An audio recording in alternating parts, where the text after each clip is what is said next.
भाइयों एवं बहनों, जय श्री गुरुदत्त। आप सबका शाश्वत ज्ञान गिरनार से चैनल में स्वागत और अभिनंदन है। भाइयों बहनों, हाल ही में हुए अहमदाबाद विमान हादसे से पूरा देश सकते में है। उड़ान के चंद मिनटों बाद ही लंदन जा रहा एयर इंडिया का विमान क्रैश हो गया और उसमें सवार 241 यात्रियों और सभी चालक दल सदस्यों की मौत हो गई। इस बात का अंदाज़ा शायद किसी ने नहीं लगाया होगा, लेकिन क्या आपने कभी सोचा था कि कुछ लोग भविष्य को पाले ही कैसे जान लेते हैं। भारत की आध्यात्मिक धरती पर ऐसे कई संत और फकीर हुए हैं जिनके चमत्कारों की कहानियाँ आज भी सुनाई जाती हैं। उन्हीं में से एक है मेहर बाबा, एक ऐसे संत जिनके बारे में कहा जाता है कि उन्होंने एक विमान दुर्घटना का संकेत पहले ही दे दिया था। यह घटना न केवल आश्चर्यचकित करती है बल्कि यह भी सोचने पर मजबूर करती है, क्या वास्तव में ऐसे दिव्य संकेत हमें मिलते हैं जिन्हें हम अक्सर समझ नहीं पाते। यह बात उस समय की है जब मेहर बाबा भारत से यूरोप की यात्रा पर थे। यह यात्रा उनके आध्यात्मिक कार्यों और अनुयायियों से मिलने के लिए महत्वपूर्ण थी।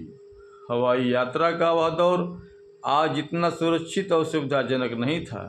विमान बीच बीच में ईंधन भरने के लिए रुकते थे और यात्री भी कुछ देर आराम करते थे। भाइयों बहनों, आगे की जानकारी देने से पहले हम आप सबसे अनुरोध करूंगा कि चैनल को सब्सक्राइब एवं वीडियो को लाइक तथा शेयर अवश्य करें तथा कमेंट्स बॉक्स में अपने विचार से हमें अवगत कराएं। कहानी के अनुसार मेहर बाबा जिस विमान में यात्रा कर रहे थे वह एक पड़ाव पर ईंधन भरने के लिए रुका। सभी यात्रियों को विमान से उतरकर कुछ देर प्रतीक्षा करने का मौका मिला। जब ईंधन भर गया और उड़ान का समय हुआ तो सभी यात्रियों को वापस विमान में बैठने के लिए कहा गया। सभी यात्री अपनी अपनी सीटों पर बैठने लगे, लेकिन मेहर बाबा ने आगे जाने से इनकार कर दिया।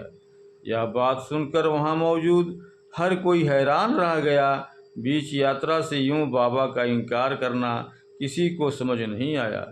उनके अनुयायियों और विमान के कर्मचारियों ने उनसे बहुत अनुरोध किया, उनसे जानने की कोशिश की कि आखिर वह आगे क्यों नहीं जाना चाहते, लेकिन मेहर बाबा अपने निर्णय पर अडिग रहे।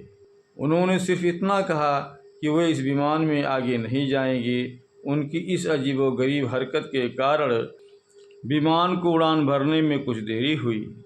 आखिरकार मेहर बाबा के बिना ही उस विमान ने उड़ान भरी, लेकिन जो हुआ वह किसी चमत्कार से कम नहीं था। आश्चर्यजनक रूप से उड़ान भरने के ठीक 15 मिनट बाद ही वह विमान दुर्घटनाग्रस्त हो गया। यह खबर सुनकर हर कोई सन्न रह गया। दुर्घटना इतनी भीषण थी कि उसमें सवार सभी यात्री मारे गए। यह घटना एक गहरा रहस्य छोड़ गई। जिन लोगों ने मेहर बाबा को अपनी आंखों के सामने विमान में बैठने से इनकार करते देखा था वे दंग रह गए। यह उनके लिए एक स्पष्ट संकेत था कि मेहर बाबा को इस आने वाली दुर्घटना का पूर्वाभास था। उन्होंने अपनी दिव्य शक्ति से इस त्रासदी को अपने आँखों से देख लिया था और अपनी जान बचा ली थी। साथ ही अपने कुछ अनुयायियों को भी बचा लिया था जो उनके साथ रुक गए थे। यह घटना आज भी मेहर बाबा के चमत्कार के रूप में याद की जाती है। यह सिर्फ एक हवाई जहाज दुर्घटना से बचने की कहानी नहीं है, बल्कि दैवीय हस्तक्षेप, गहन अंतर्ज्ञान और आध्यात्मिक शक्तियों में अटूट विश्वास की कहानी है। यह हमें सिखाती है कि कभी कभी हमें अपने अंतर्ज्ञान पर भरोसा करना चाहिए और यह भी कुछ महान आत्माएं वास्तव में भविष्य को देख सकती हैं। मेहर बाबा ने हमेशा मानव जात को प्रेम, सेवा और आध्यात्मिक जागरण का संदेश दिया। उनकी यह कहानी उनके दिव्य गुणों और असाधारण क्षमताओं को और भी पुख्ता करती हैं। आज भी उनके अनुयायी इस घटना को उनके चमत्कारों में से एक के रूप में याद करते हैं, जो यह दर्शाता है कि कुछ चीज़ें तर्क और विज्ञान से परे हैं। मेहर बाबा एक रहस्यवादी सिद्ध पुरुष थे। कई वर्षों तक वे मौन साधना में रहे। मेहर बाबा के भक्त उन्हें परमेश्वर का अवतार मानते थे। वे आध्यात्मिक गुरु, सूफी, वेदांत और रहस्यमयी दर्शन से प्रभावित थे। मेहर बाबा का जन्म 25 फरवरी 1894 में पूना में एक पारसी परिवार में हुआ था। उनका मूल नाम मेहरवान एस था। मेहर बाबा एक अच्छे कवि और वक्ता थे तथा उन्हें कई भाषाओं का ज्ञान था। 19 वर्ष की आयु में उनकी मुलाकात रहस्यदर्शी महिला संत हजरत बाबा जान से हुई और उनका जीवन बदल गया। इसके बाद उन्होंने नागपुर के हजरत ताजुद्दीन बाबा, केतगांव के नारायण महाराज, शिरडी के साईं बाबा और साकोरी के उपासनी महाराज अर्थात 5 महत्वपूर्ण हस्तियों को अपना गुरु माना। 7 वर्षों तक उपासनी महाराज के पास ज्ञान प्राप्त करने के बाद वे ईरान अध्यात्म के उच्च स्तर पर पहुंच गए। तभी से उनके चेलों ने उन्हें मेहर बाबा नाम दिया। मेहर जिसका अर्थ होता है महादयालु पिता।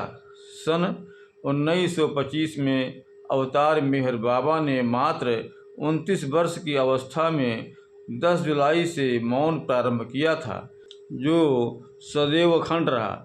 महाराष्ट्र के अहमदनगर के पास मेहराबाद में मेहर बाबा का विशालकाय आश्रम है, जो मेहर बाबा के भक्तों की गतिविधियों का केंद्र माना जाता है। मेहराबाद में बाबा की समाधि है। इसके पहले मुंबई में उनका आश्रम था। आखिरकार एकांत उपवास में उपवास और तपस्या करने के दौरान उन्होंने 31 जनवरी 1969 को मेहराबाद में अपनी देह छोड़ दी। भाइयों बहनों, अब हम अपने शब्दों को यहीं पर विराम दूंगा। पुनः मिलेंगे अगले वीडियो में। जय श्री गुरुदत्त, जय श्री गुरुदत्त।